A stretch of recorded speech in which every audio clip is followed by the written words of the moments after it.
Pero si vamos a ver números, la muerte por anafilaxia está reportada más o menos en un rango que puede ir de menor a 1 o 0.6, más o menos es la cifra que se menciona, hasta 1 por 1.000.000 de habitantes.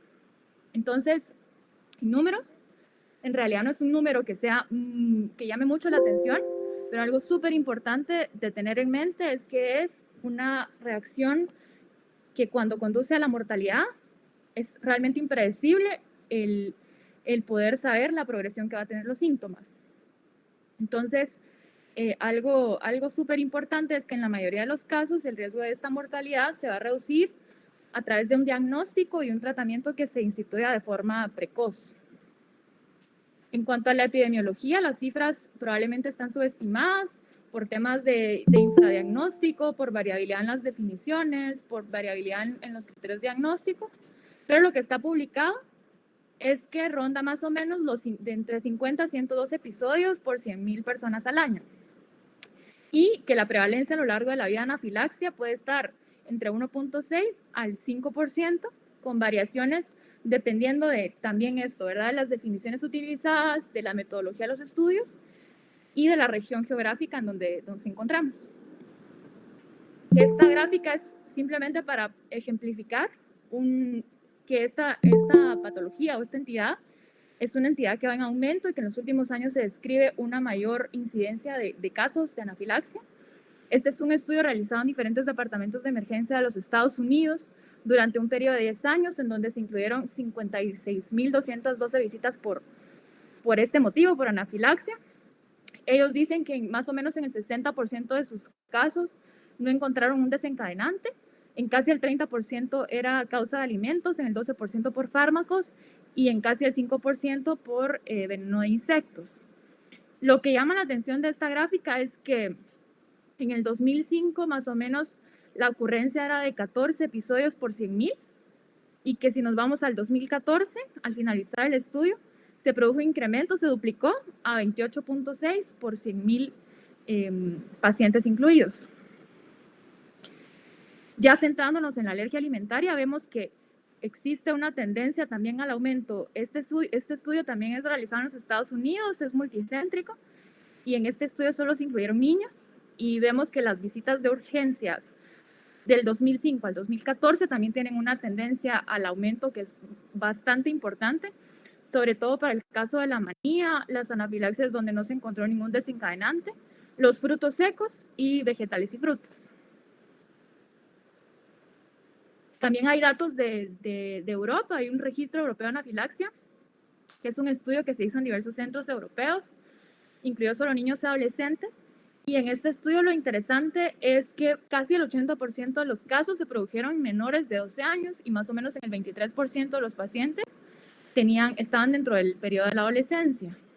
Aquí en este estudio se incluyen 1.970 pacientes y la causa más importante reportada en este estudio son los alimentos en 2/3 de los casos. El siguiente desencadenante más común fueron los himenópteros y en tercer lugar de importancia los medicamentos. Entonces, pasando a la definición, la anafilaxia representa el extremo más grave del espectro de las reacciones alérgicas, algo que dificulta probablemente el diagnóstico y que se manejan diferentes definiciones por región o por sociedad científica o por diferentes instituciones, puede hacer que se dificulte un poco el reconocimiento. Y yo más adelante les mostraré las múltiples definiciones que se han descrito de esta entidad. Pero clásicamente todas estas definiciones coinciden en que es una entidad que necesita que se presente el compromiso de 2 o más órganos para considerarse como un diagnóstico. Sin embargo, a causa de la evidencia creciente que hay en los últimos años, hoy por hoy sabemos que hay anafilaxias en donde existe la presencia de síntomas graves, potencialmente fatales, que ocurren en un único órgano. Entonces, esto pone en duda las definiciones que hay vigentes hasta el momento, en donde se ha dicho que es una afección multiorgánica o que compromete por lo menos 2 o más órganos. Entonces, hasta este punto,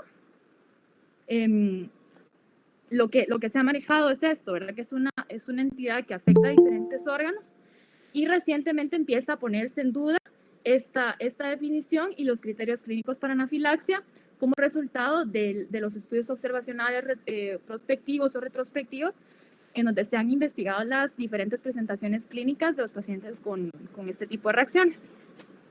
Entonces, en cuanto a este tema, la Organización Mundial de la Alergia ha tomado un poco el liderazgo de tratar de redefinir esta definición y de estos criterios clínicos que hasta el momento han estado vigentes.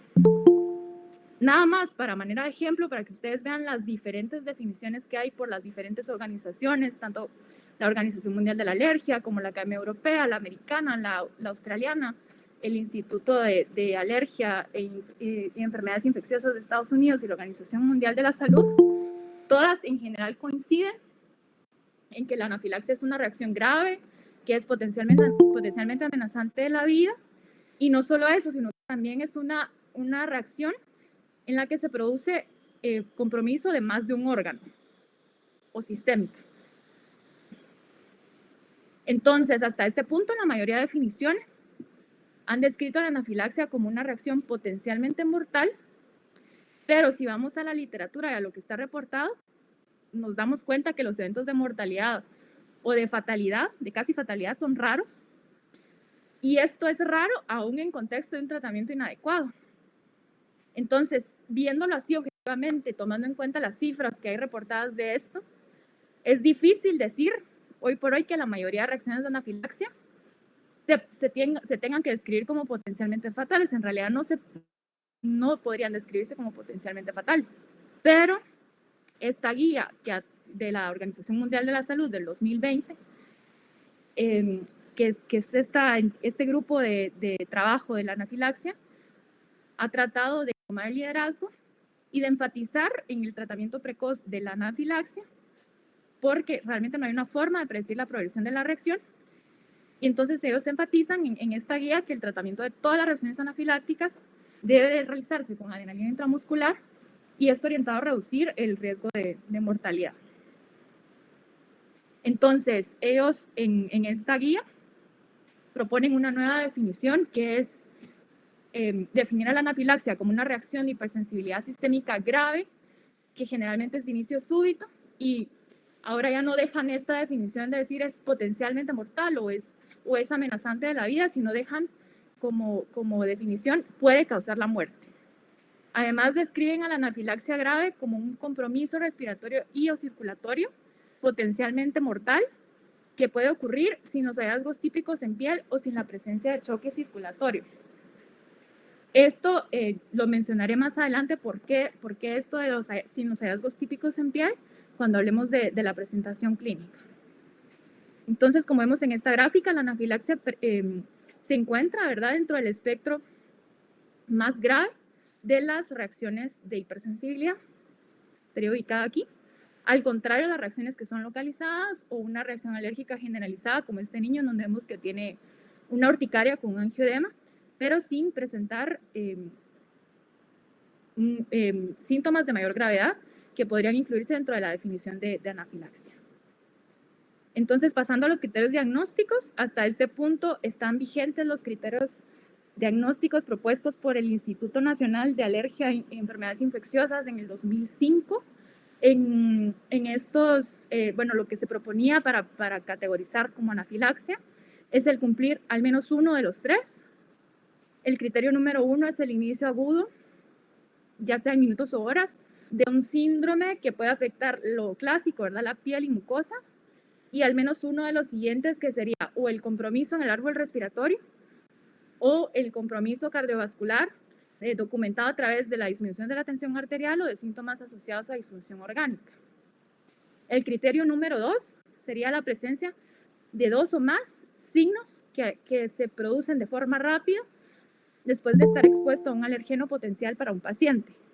Y dentro de estos diferentes signos que podrían presentarse es la afectación de piel y mucosas, el compromiso respiratorio, la hipotensión o signos de disfunción orgánica y los síntomas gastrointestinales que en esta definición se describen como persistentes. Y el criterio 3 sería la disminución de la presión arterial después de exponerse a un alergeno conocido y cumpliendo los diferentes criterios según el rango de edad basándose en la presión arterial sistólica. Entonces, hasta este punto estaban esos 3 criterios y lo que había que cumplir es por lo menos uno para considerarse el diagnóstico.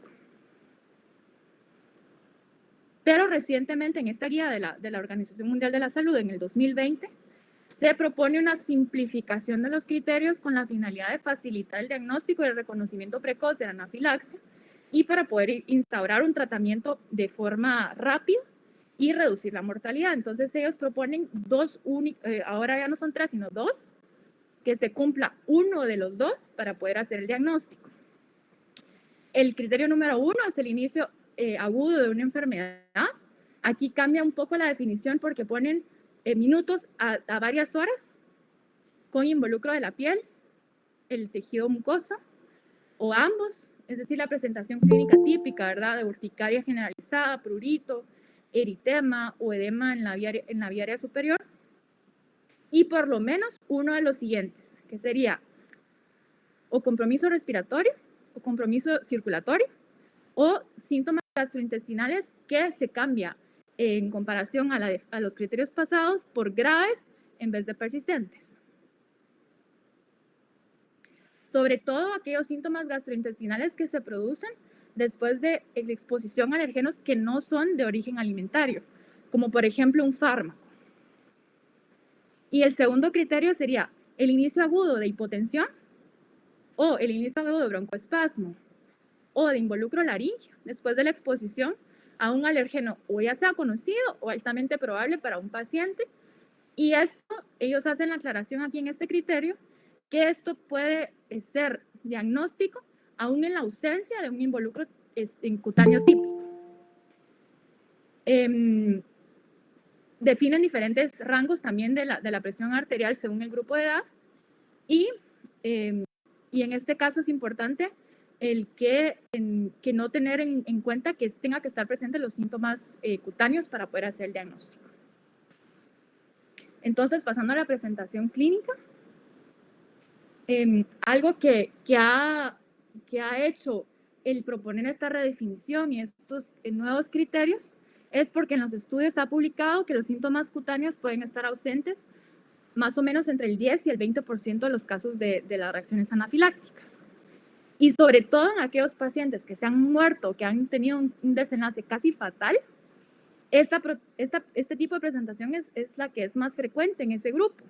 Entonces, el que no hayan síntomas cutáneos no puede excluir el diagnóstico, sobre todo sabiendo que es el tipo de presentación más grave y que en el grupo de los pacientes que se han muerto es algo que ha sido común. Otra cosa es que el inicio de los síntomas, en cuanto a la presentación clínica, algo importante es que el inicio de los síntomas es usualmente durante la primera hora, después de la exposición al alergeno o el desencadenante. Típicamente es después de 30 minutos, pero este periodo de latencia puede variar según la vía de exposición o el desencadenante. De hecho, hay desencadenantes que no producen una reacción en esa primera hora, sino producen una reacción muchas horas después. Uno de ellos es el alfagal. Este no es una proteína, es un carbohidrato que puede producir reacciones después del consumo de carnes rojas y no es en la primera hora, sino es muchísimas horas después. Otra cosa a tener en cuenta en cuanto a la presentación clínica es el grupo de los lactantes, porque los lactantes no pueden expresar los síntomas subjetivos que nos puedan orientar a que están iniciando con un proceso de anafilaxia. Y un síntoma que quizás es diferente al resto de grupos de edad es que ellos pueden presentar irritabilidad. Y también dentro de la presentación clínica pueden existir síntomas que denominamos como prodrómicos. Dentro de ellos está el prurito palmar y plantar o la sensación de quemazón palmar y plantar o en el área no genital, que esto puede ser un predecesor del resto de los síntomas graves. Entonces aquí en esta gráfica podemos ver que es una entidad en la que puede afectar los diferentes órganos y producir síntomas característicos en la piel, tanto en respiratorio. En vía aérea superior, por ejemplo, podemos tener rinitis aislada o rinoconjuntivitis, estridor-angioedema. En la vía aérea inferior, la presencia de broncoespasmo, hipoxia. En cuanto al cardiovascular, podemos tener o simplemente taquicardia o hipotensión, síncope, vasodilatación.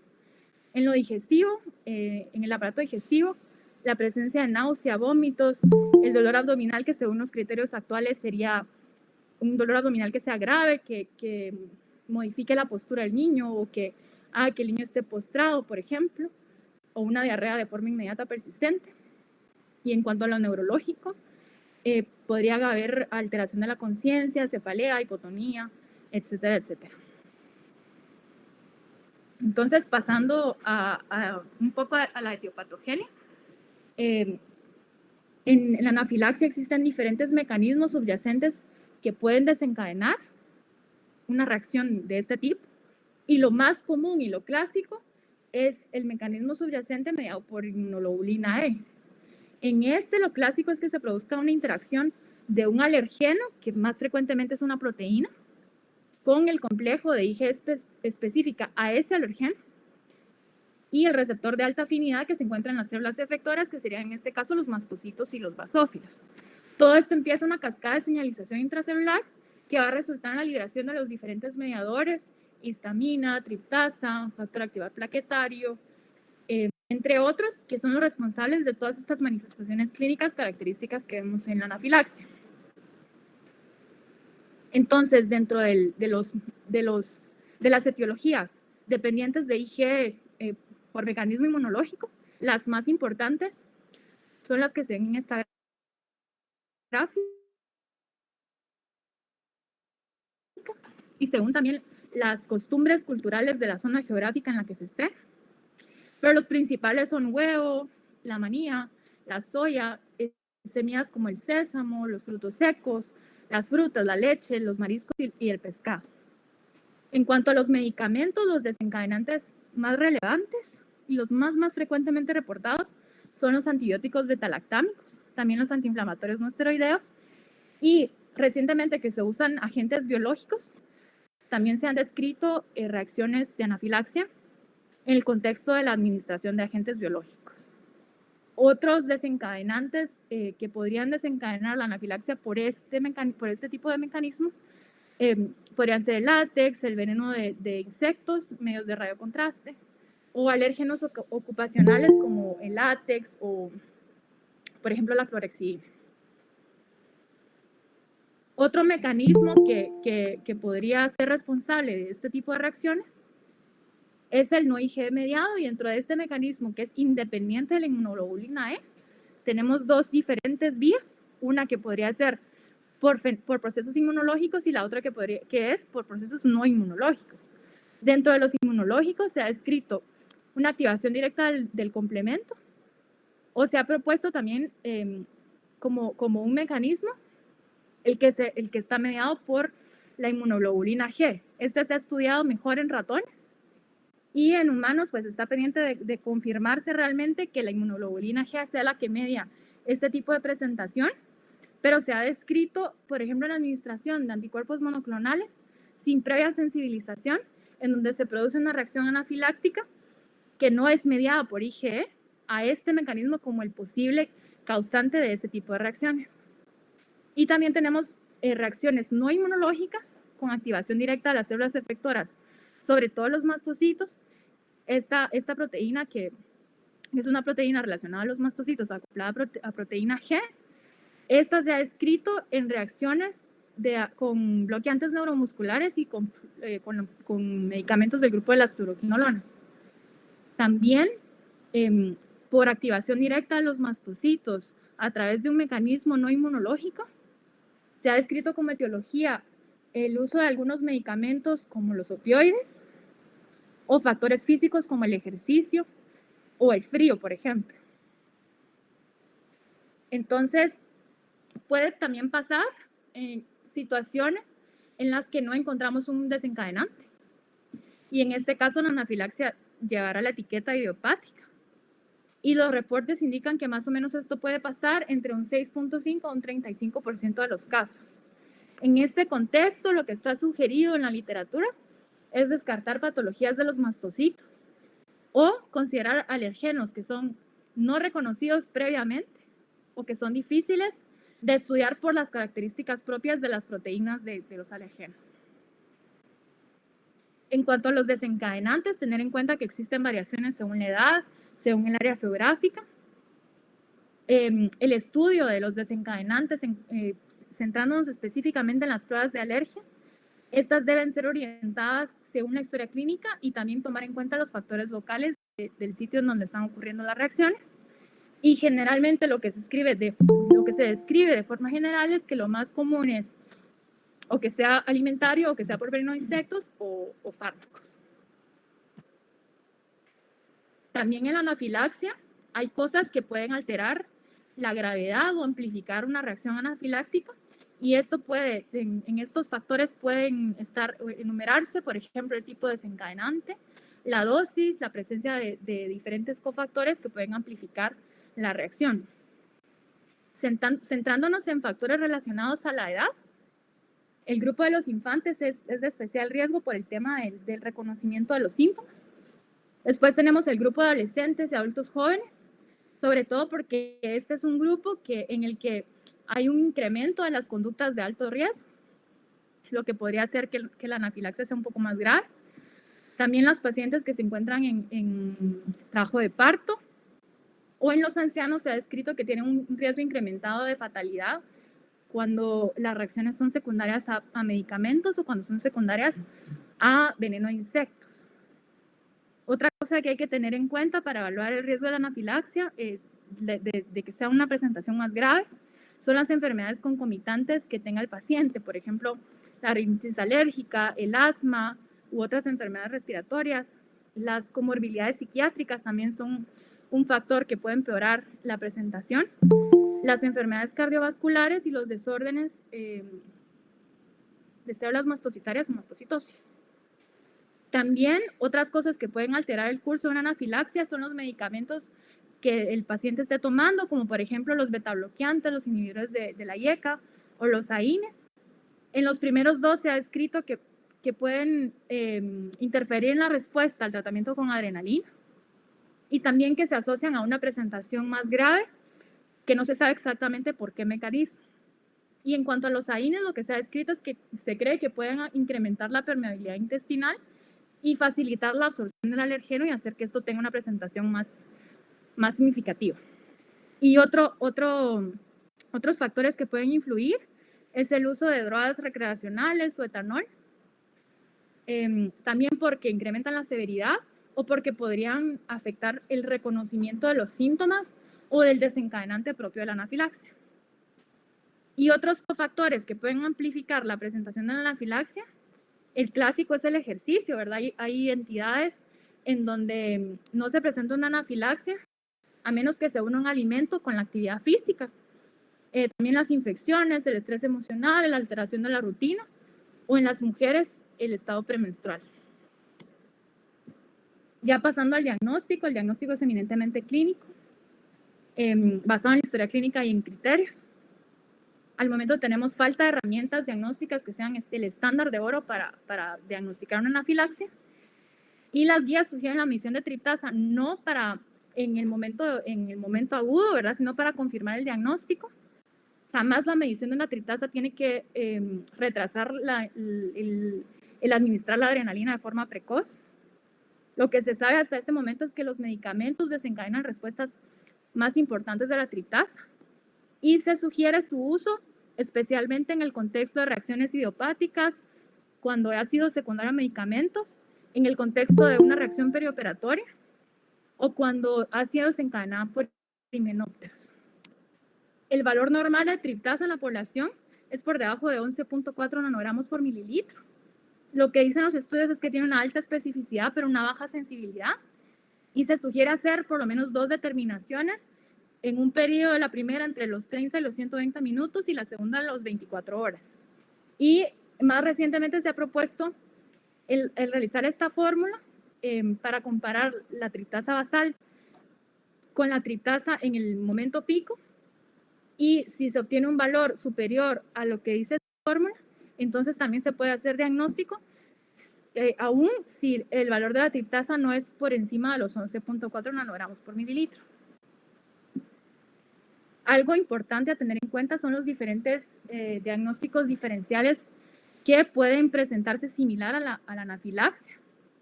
Dentro de ellos, aquí están agrupados por órgano o por etiología. Por ejemplo, en piel podemos tener como diferencial a la urticaria crónica, en la que hay un curso recurrente de urticaria y o angioedema asociado. El síndrome de alergia a polen alimento o alergia oral, en donde se puede presentar prurito oral sin acompañarse del resto de compromiso de otros sistemas, o el angioedema hereditario, por ejemplo. En el respiratorio, un cuerpo extraño, la disfunción de cuerdas vocales, una crisis de asma. En cardiovascular, un síncope vasovagal, el embolismo pulmonar, arritmias o cualquier tipo de choque. Neuropsiquiátricos, sobre todo en el grupo de adolescentes, el trastorno de ansiedad o pánico, el trastorno somatomorfo, la hiperventilación, tóxicos farmacológicos, el etanol, la intoxicación por histamina, por ejemplo, en pescado mal conservado puede dar una presentación bastante similar, que se conoce como escombroidosis. Los opiáceos, el síndrome del restaurante chino, secundario al glutamato monosódico. Y en la hipersensibilidad a sulfitos también podemos tener síntomas bastante similares. Y en causas endocrinológicas se sería más raro, en presencia de tumores, síndrome carcinoide o por alteraciones como crisis tirotóxica. Entonces, ya pasando al tratamiento, el de primera línea es la adrenalina intramuscular. La adrenalina es como ustedes saben, es un agonista adrenérgico de acción rápida. Sus efectos en esta entidad y farmacológicos son el aumento de la resistencia vascular periférica a través de vasoconstricción, aumento del gasto cardíaco, revierte la broncoconstricción y el edema de mucosas también. Y otra cosa importante es que estabiliza los mastocitos y los basófilos. Y en los estudios se ha mostrado que no solo reduce el riesgo de mortalidad, sino también el riesgo de una reacción bifásica que se puede presentar de entre 6 a 12 horas después de la primera presentación clínica. La adrenalina se tiene que colocar en la cara anterolateral del muslo y se puede repetir cada 5 a 10 o 5 a 15, dependiendo de donde se lea, en función de la respuesta a los síntomas. La dosis es de 0.01 miligramos por kilo y el máximo de cada dosis es de 0.5 miligramos. Entonces, en la guía de la Academia Europea de Alergia, este es el nuevo algoritmo de tratamiento de la anafilaxia que se propone. Y lo primero es la evaluación del paciente, el ABCID, sospechar el diagnóstico de la anafilaxia, sobre todo si es un inicio agudo, súbito, si hay presencia de problemas muy graves en la vía aérea, en la respiración o en la circulación, y tomar en cuenta también si hay afectación de la piel o de mucosas o síntomas gastrointestinales muy graves, que este último punto no siempre tiene que estar presente para considerarlo. Entonces aquí, a manera de repaso, ellos incluyen los diferentes signos o los signos más característicos en los diferentes sistemas y ponen como primer paso y la primera línea el tratamiento con adrenalina intramuscular. Esas dosis son estándar porque aquí se propone con un manejo extrahospitalario inicial, en donde idealmente el paciente tiene acceso a un autoinyector y por debajo del peso de 25 o 30 kilos se tendría que administrar una dosis de 0.15 en el autoinyector, y en los pacientes con un peso por encima de los 25 o 30 kilos, el doble de la dosis, que en este caso sería 0.3 miligramos intramuscular. El pedir ayuda, el retirar al paciente del desencadenante potencial, y algo importante que no se mencionaba previamente en todos los algoritmos es el optimizar la postura del paciente dependiendo del síntoma más importante o de la presentación clínica que el paciente pueda tener. Por ejemplo, si el paciente tiene un compromiso respiratorio principalmente, que esté semisentado con las piernas elevadas, y en el caso de que el compromiso sea principalmente cardiovascular, que el paciente esté en decúbito supino y que las piernas se eleven. Otra cosa importante es el iniciar oxígeno suplementario a un alto flujo con una bolsa reservoria, y el resto de tratamientos adicionales de segunda línea que sean enfocados a los síntomas después de esta administración de la adrenalina.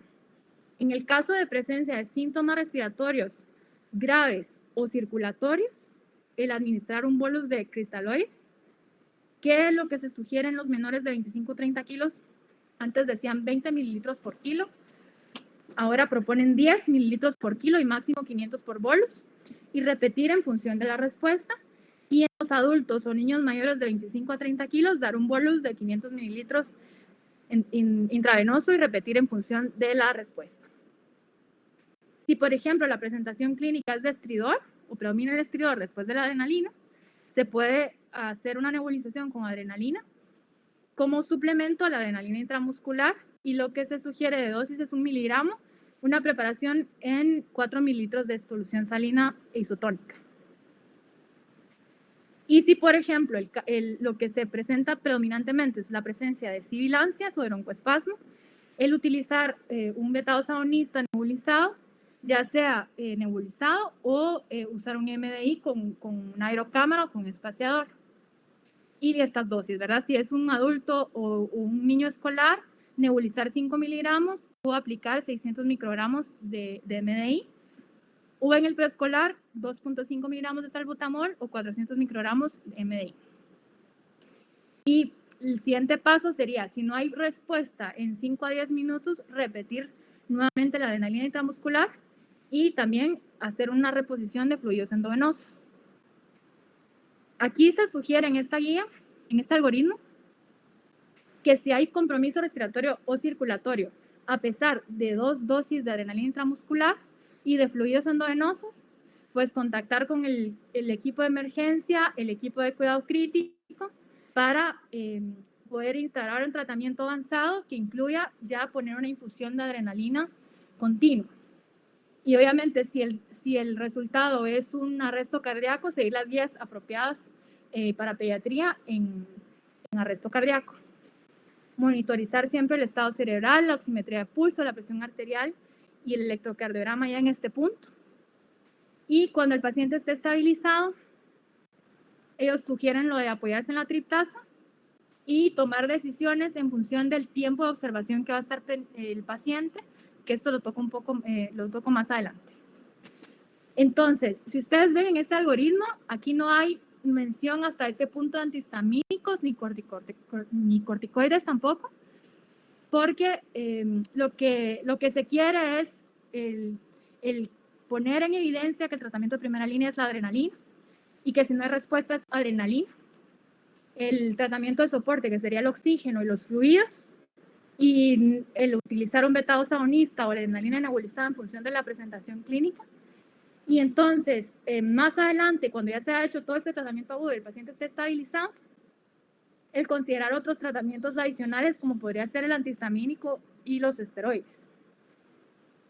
En la guía de la Sociedad Española de Alergia Pediátrica, y que ellos hicieron un manual de anafilaxia pediátrica en el 2017, tomé este extracto del algoritmo, donde ustedes pueden ver que aquí en este punto, además del oxígeno y del uso de terapia con fluidos, ellos también colocan el uso de hidrocortisona endovenosa o metilprednisolona a estas dosis, y el uso de un antihistamínico de primera generación, que es la desclorfeniramina, también a 0.15 miligramos por kilo.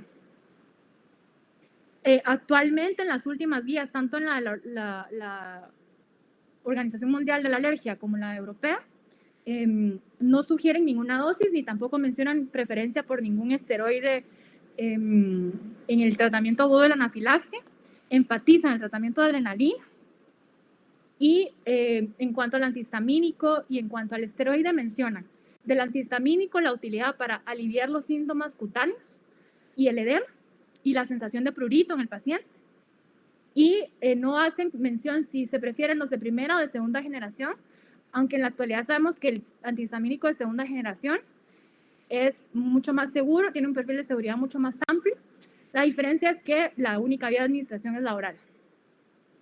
En cambio, en cuanto al tema de los esteroides, es un tema que es bastante debatido, que en un inicio se proponía para prevenir el desarrollo de reacciones bifásicas y también como un ayudante en la disminución del edema, pero que actualmente los metaanálisis de las revisiones sistemáticas no han comprobado que de verdad tenga un efecto sobre ese objetivo. De todas formas, no, las guías se sigue poniendo, ¿verdad? Como una alternativa y como un ayudante, siempre y cuando ya se haya hecho la estabilización del tratamiento agudo.